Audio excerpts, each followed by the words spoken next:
SG Consultancy Services. Study MBBS in Russia, Philippines, Uzbekistan.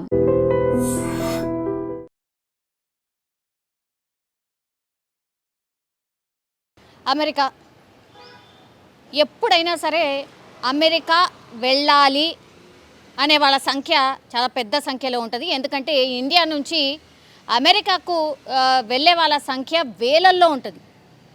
మనది ఈ వీసాల జారీలు, student చదువుకోవడానికి వెళ్ళే వాళ్ళు కావచ్చు, ఇట్లా అన్ని టైప్స్ ఆఫ్ వీసాస్లో ఇండియా నుంచి వెళ్ళే వాళ్ళ సంఖ్య ఎంత అంటే మనమే 2వ స్థానంలో ఉన్నమాట. సో ప్రపంచవ్యాప్తంగా అమెరికాకు వెళ్ళే వాళ్ళ దాంట్లో మన ర్యాంక్ ఎక్కడ అంటే 2వ స్థానం. మరి ఫస్ట్ ర్యాంక్ ఎవరిదో చైనాదే అయి ఉంటుంది నాకు తెలిసి. 2వ స్థానం అట మన ఇండియాది. అంతమంది పోతున్నారు ఇండియా నుంచి అమెరికాకి చదువుకోవడానికో, జాబ్ కోసమో, లేకపోతే బిజినెస్ కోసమో, లేకపోతే రకరకాల వీసాలు ఏవైతే ఉన్నాయో వాటన్నిటి కోసమని ఇండియా నుంచి వెళ్ళే వాళ్ళ సంఖ్య వేలల్లో ఉంది. కానీ ట్రంప్ ఈ మధ్యకాలంలో ఇక డిసిషన్స్ ఎట్లా తీసుకుంటున్నాడంటే కలలో కూడా ఊహిస్తలేరన్నట్టు. చాలామంది మన పిల్లలు ఇండియా నుంచి వెళ్ళాలనుకునే వాళ్ళు స్టూడెంట్స్ వీసా చాలామంది కూడా ఈ స్టూడెంట్ వీసాకి ఎక్కువ అవుతారు. ఎందుకంటే అక్కడ స్టడీస్ బాగుంటుందని, అక్కడ ఎంఎస్ చేస్తే సెటిల్ అయిపోవచ్చు అని, అక్కడే జాబ్ చేసుకుంటూ ఇక హ్యాపీగా ఉండొచ్చు అని, ఇవి సగటున అందరికీ ఉన్నటువంటి కళ. అందులో భాగంగానే ఇప్పుడు స్టూడెంట్ వీసాలకు సంబంధించి ఒక బిగ్ బ్లాస్టింగ్ న్యూస్ చెప్పిండు ట్రంప్. అదేంటి అంటే ప్రస్తుతం ఈ స్టూడెంట్ వీసాల ఇంటర్వ్యూలను ఆపేయండి. ఇది ఇప్పుడు సంచలనం రేపుతున్నటువంటి వార్త. టోటల్గా ఇప్పుడు స్టూడెంట్స్ ఎవరైతే అమెరికాకు పోవాలనుకుంటున్నారో, ఇంటర్వ్యూల కోసం ఎవరైతే వెయిట్ చేస్తున్నారో వాళ్ళందరిది కూడా ఇప్పుడు ఈ స్టూడెంట్ వీసాకి సంబంధించిన ప్రాసెస్ మొత్తంగా ఆగిపోయింది. ఎప్పుడు స్టార్ట్ చేస్తారు ఏంది అనేది తెలియదు, ఇంకా హోల్డ్లో పెట్టేసిండ్రు కంప్లీట్లీ. సో ఇది బిగ్గెస్ట్ డిసిషన్ అనుకోవచ్చు, బిగ్గెస్ట్ ఒక రకంగా షాకింగ్ డిసిషన్ కూడా అనుకోవచ్చు, మన స్టూడెంట్స్కి అతిపెద్ద దెబ్బ అని కూడా అనుకోవచ్చు. సో ఇప్పుడు ఇది ఎందుకు చేసిండ్రు ఏంటి అన్నప్పుడు వీటిని ఇంకా కూడా కఠినతరం చేయబోతున్నారట. ఈ నియమ నిబంధనలు ఏవైతే ఉన్నాయో, స్టూడెంట్ వీసాని జారీ చేసేటప్పుడు ఏవైతే నిబంధనలు ఉన్నాయో వాటిని ఇంకా కఠినతరం చేయబోతున్నారు అనేది ఒకటి.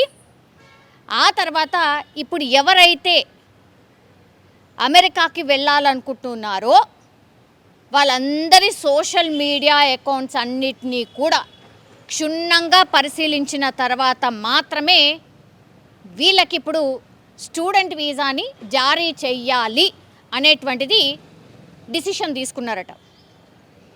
సో సోషల్ మీడియా ఖాతాలో ఏవైనా పోస్టులు అమెరికాకి వ్యతిరేకంగా అనుకోండి, లేకపోతే అమెరికా ఎవరినైతే వ్యతిరేకిస్తున్నారో వాళ్ళకు అనుకూలంగా అనుకోండి, ఇట్లా ఏవైనా సరే సోషల్ మీడియా ఖాతాలో ఏమైనా పోస్టులు పెట్టిండ్రా, అసలు సోషల్ మీడియాలో ఆయన ఏం చేస్తున్నాడు, సోషల్ మీడియాలో ఎక్కడెక్కడ ఏమేం పోస్టులు పెట్టిండు, ఎప్పుడెప్పుడు పెట్టిండు ఏంటి అనేది కూడా పూర్తిగా క్షుణ్ణంగా పరిశీలించబోతున్నారు. ఇంకోటి, సో ఇప్పుడు స్టూడెంట్ వీసాలు ఎవరైతే అమెరికాకు వెళ్ళాలనుకుంటున్నారో స్టూడెంట్ వీసా మీద వాళ్ళ ఇంటర్వ్యూలు పూర్తిగా స్టాప్ అయిపోయినాయి. ఎప్పుడు రీఓపెన్ అవుతుందో తెలియదు. ఇప్పుడైతే మొత్తం ప్రపంచంగా వ్యాప్తంగా ఉన్నటువంటి ఆల్ ది ఎంబసీస్లో ఇప్పుడు no more interviews to go to America. So ఏ వాటికి అనంటే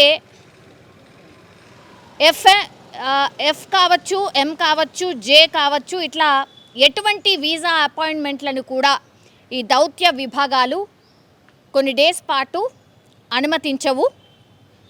ఈ అమెరికాలో చదువుకునే విద్యార్థులకు ఇది ఒక రకంగా భారీ షాక్ అని కూడా చెప్పొచ్చు. నిన్ననే ఇంకోటి జారీ చేసిండ్రు. అదేంటి అంటే ఆల్రెడీ అక్కడ ఉన్నారు, స్టూడెంట్ వీసా మీద ఆల్రెడీ ఉన్నారు. వాళ్ళు ఏం చేస్తున్నారు, వాళ్ళ సోషల్ మీడియా అకౌంట్స్ మీద కూడా ఒక నజరేయబోతోంది ట్రంప్ సర్కార్. దానికి సంబంధించి ఆదేశాలు ఆల్రెడీ జారీ అయిపోయినాయి. అట్లాగే ఎవరైతే ఇప్పుడు స్టూడెంట్స్ లాగా అక్కడ ఉన్నారో, చదువుకుంటున్నారో ఒకవేళ మీరు క్లాసులు అటెండ్ కాకపోయినా, మీ అటెండెన్స్ ప్రాపర్గా లేకపోయినా, ప్రతిరోజు క్లాసులకు రాకపోయినా, కోర్సును మధ్యలో వదిలేసినా, యూనివర్సిటీలకు ముందస్తు సమాచారం లేకుండా డ్రాప్ అవుట్ అయినా సరే ఏమాత్రం దయాదాక్షిణ్యం లేకుండా వీసాలు రద్దు చేయబోతున్నాం. ఇది క్లియర్ కట్గా ట్రంప్ సర్కార్ తీసుకున్నటువంటి ఒక నిర్ణయం. సో ఎవరైతే ఆల్రెడీ స్టూడెంట్స్ లాగా ఉన్నారో అమెరికాలో వాళ్ళకే షాకింగ్ అంటే, ఇప్పుడు ఏకంగా స్టూడెంట్ వీసా ఎవరైతే కావాలనుకుంటున్నారో, అమెరికాకి వెళ్ళాలనుకుంటున్నారో అసలు ఆ ఇంటర్వ్యూలోనే ఆపేసిండు. సో ఉన్న వాళ్ళకి ఇబ్బందే ఇప్పుడు అమెరికాలో, అట్లాగే వెళ్ళాలనుకునే వాళ్ళకి కూడా ఇప్పుడు దారులన్నీ మూసుకుపోయిన పరిస్థితి. అంటే భయంకరం అన్నమాట. ఒక రకంగా ఉక్కు పాదం మోపుతున్నాడు అనుకోవచ్చు. దోస్తు అంటున్నాడు ఒకవైపు, మనం దోస్తులమని అంటున్నాడు, ఇండియా మాకు ఫ్రెండ్ అంటున్నాడు, మోడీ మా ఫ్రెండ్ అంటున్నాడు, కానీ ఏది చేయాలనో అది చేసుకుంటూనే పోతున్నాడు. ఇప్పుడు పాపం చాలామంది ఫీజులు, కొన్ని లక్షల ఫీజులు ఉంటాయి కాబట్టి అడపా వీళ్ళు ఏం చేస్తారు అని అంటే, క్లాసులు అటు ఇటుగా అటెండ్ కాకపోయినా సరే, యూనివర్సిటీకి రెగ్యులర్గా వెళ్ళకపోయినా సరే, కొంచెం అక్కడిక్కడ వీళ్ళు పార్ట్ టైం జాబ్స్ చేసుకుంటూ ఇంకేదో వాళ్ళు జీవనం సాగిస్తున్నటువంటి పరిస్థితి. ఇది అందరికీ తెలిసినదే. పార్ట్ టైం జాబ్ చేసుకుంటూ పాపం వాళ్ళ ఫీజు కట్టుకోవడమో, లేదంటే వాళ్ళు ఉండే ఎక్స్పెండిచర్ని తీసుకోవడమో ఇట్లాంటివి చేస్తూ ఉంటారు. సో ఇవన్నీ కూడా చెల్లవు. ఇవన్నీ మీరు చేస్తున్నారు కాబట్టి ఇప్పటి నుంచి ఇవన్నీ కూడా కట్. మీకేదైతే స్టూడెంట్ వీసా మేము ఇచ్చినామో ఆ వీసాకి సంబంధించిన రూల్స్ ఏం చెప్తున్నాయి, వాటిని ఖచ్చితంగా పాటించాల్సిందే. దీన్ని అతిక్రమించి ఆ లైన్ దాటి మీరు ఏది చేసినా కూడా నిర్దాక్షిణ్యంగా మీ వీసాని రద్దు చేస్తాం. ఆ తర్వాత ఫర్దర్గా కూడా మీకు H1B అనుకోండి, అంటే జాబ్ పర్పస్ కావచ్చు, మళ్ళీ ఎప్పుడైనా ఇంకో వీసా కావాలన్నా కూడా ఇంకా no more chance, no more entry to America. ఒక్కసారి ఈ నియమ నిబంధనలు ఏవైతే చెప్తున్నారో వాటికి అనుగుణంగా మీరు ఒకవేళ అమెరికాలో ఉండకపోతే మాత్రం మళ్ళీ ఇంకోసారి అమెరికాకి ఎంట్రీ ఉండదు అని క్లియర్ కట్గా చెప్తున్నటువంటి పరిస్థితి. ఇప్పుడు సోషల్ మీడియాకి సంబంధించి ఇంత కాన్సన్ట్రేషన్ ఎందుకు చేసిండు ఏంటి అన్నప్పుడు, మధ్యలో కొన్ని ఉద్యమాలు జరిగినాయి. చాలామంది పిల్లల్ని కూడా ఎవరైతే ఆ ఉద్యమాలలో పాల్గొన్నారో వాళ్ళ మీద స్పెషల్ నజర్ పెట్టిండ్రు. వాళ్ళను ఒక 2-3 ఫ్లైట్లల్లో కూడా ఎవరి దేశం వాళ్ళకి పంపించినటువంటి పరిస్థితి. సో అమెరికాకి వ్యతిరేకంగా ఎవరైనా మాట్లాడినా, లేకపోతే ఇట్లా ఉద్యమాలలో ఎక్కడన్నా పాల్గొన్నా,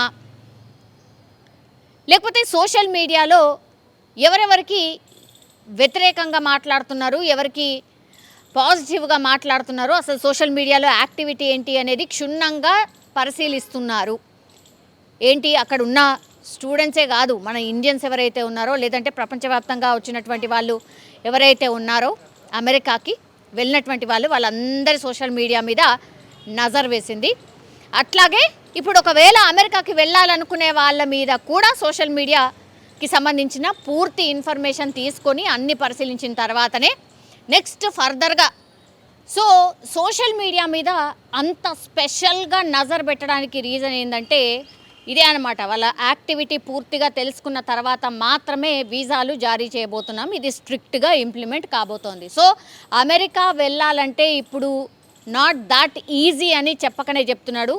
సో ఒక రకంగా చెప్పాలంటే మరి స్టూడెంట్స్ వీసాకి సంబంధించిన ఇంటర్వ్యూలు ఆపేయండి అని చెప్పాడు అని అంటే ఓవర్లోడ్ అయిపోయింది, చాలా ఎక్కువ మంది వచ్చేసిండ్రు అమెరికాకి కాబట్టి కొన్ని రోజులు ఆపుదామనా, లేకపోతే ఇట్లా లాభం లేదు, నా కంట్రోల్లోకి పూర్తిగా సిస్టమ్ని తెచ్చుకోవాలి, ఇదంతా తెచ్చుకోవాలి కాబట్టి ఇదంతా చేస్తున్నారా అనేది అసలు రకరకాల విశ్లేషణలు అయితే వినిపిస్తున్నాయి.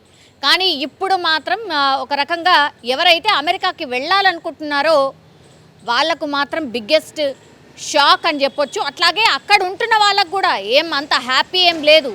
రోజుకో నిబంధన వేడికింత స్ట్రిక్ట్ అవ్వకుండా పోతుంది. ముందంటే అసలు అమెరికా వీసా ఉంటే చాలు, ఇక లైఫ్ సెట్ అయిపోతుంది అనే దగ్గర నుంచి వాయమ్మో ఏంది అమెరికా, అమెరికా పోతే ఇన్ని కష్టాలేంది, అసలు ఏమేమో చెప్తుండు, రోజుకో ముచ్చట చెప్తున్నాడు, రోజుకో నిబంధన పెడుతున్నాడు, అసలు ఏం చేయాలనో అర్థమైతలేదు, దయచేసి మీరు రాకండి అని వాళ్ళ దోస్తులకో వాళ్ళకి తెలిసిన వాళ్ళకో చుట్టాలకో చెప్పే పరిస్థితి వచ్చింది.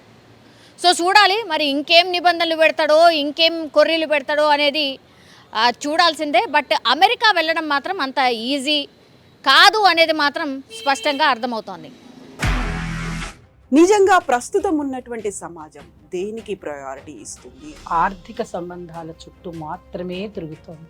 మళ్ళీ ఎన్నికలంగానే చాలా విరక్తి కలుగుతాను. మంచి అనిపిస్తుంది కదా, లేడీస్ కూడా ఛాలెంజింగ్ జాబ్స్ చేసినప్పుడు చాలా బాగుంటది. ట్రాఫిక్ అసిస్టెంట్స్ గా నియమించిన ట్రాన్స్జెండర్స్ అందరితో సాల్యూట్ చేయించుకుంటున్నారు. ఫుడ్ డెలివరీ ఇవ్వటానికి వెళ్ళినటువంటి డెలివరీ బాయ్ అనిల్ పై కళ్ళ ముందు